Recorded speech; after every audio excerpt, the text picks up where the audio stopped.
Strait of Hormuz. This isn't peace. It's a timer. A fragile, overlapping set of short-term ceasefires, one between the US and Iran and another between Israel and Lebanon aimed at halting Hezbollah-linked fighting, has temporarily eased tensions, but only on the surface. Iran has reopened the Strait of Hormuz under strict controlled conditions tied specifically to the Lebanon truce, while the US continues to enforce a blockade on Iranian ports. Oil is still moving, but through constrained, workaround-heavy channels, and normal operations remain far from restored. With two separate countdowns now underway and no comprehensive agreement in place, the system is being held together by temporary alignment, not resolution, leaving the entire situation highly sensitive to disruption. Flint West reporting. So let me get this straight. There is currently a ceasefire between the US and Iran, expires in about 5 days. There is also a ceasefire between Israel and Lebanon aimed at halting fighting with Iranian-backed Hezbollah located in Lebanon, expires in about 9 to 10 days. All right, good. Now we know the clock, because that's what this is, a clock, not peace, not resolution, a timer.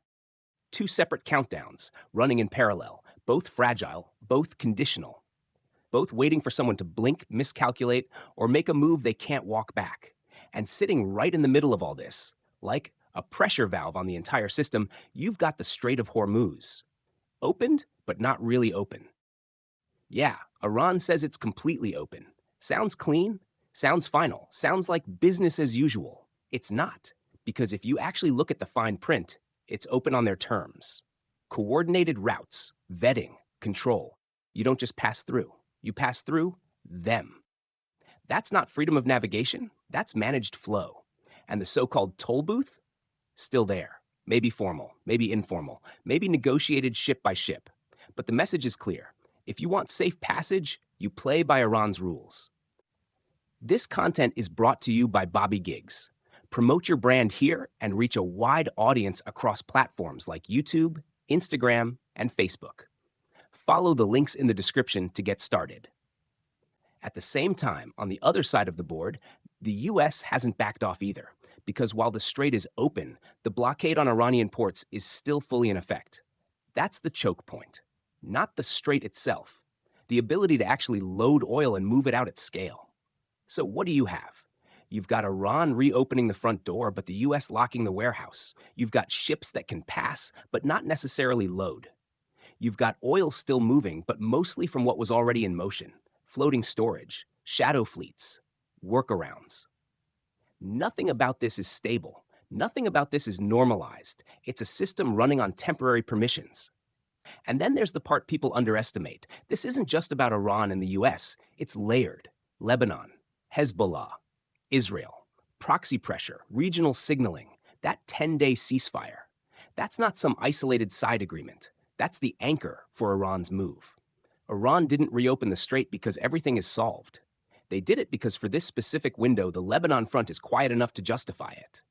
So now everything is tied together. If Lebanon holds, Hormuz stays open under conditions. If Lebanon cracks, that open status becomes very negotiable. Same thing on the US-Iran side. That 5-day clock, that's the bigger lever. Because that's where the real unresolved issues sit. Sanctions, nuclear posture, strategic control. And right now, there's no final deal. Just a pause. A pause with a blockade still active. A pause with enforcement still happening. A pause where both sides are still holding leverage over each other. So what you're looking at isn't de-escalation in the traditional sense. It's contained tension. Pressure redistributed, not removed. Each side showing just enough restraint to keep the system from snapping, while still holding on to the tools they'd use if it does. And the market sees it. Shipping sees it. Everyone's moving, but cautiously, because nobody believes this is settled. They believe it's conditional stability, the kind that lasts right up until it doesn't. So now you've got your timeline. 5 days on one front, 10 days on another, 2 overlapping windows, either of which can break the entire setup. And all it takes is one incident, one strike, one misread signal, one enforcement action that goes too far, one proxy that doesn't follow the script. That's it. That's how these things go. Not big dramatic decisions, small events in a system that's already tight. And once it moves, everything moves with it. Shipping, oil, military posture, diplomacy, all of it. So yeah, everything is open. Everything is under control. Everything is holding. For now. Let's see how long before the Zionists fuck this up for everybody. Flint West signing off.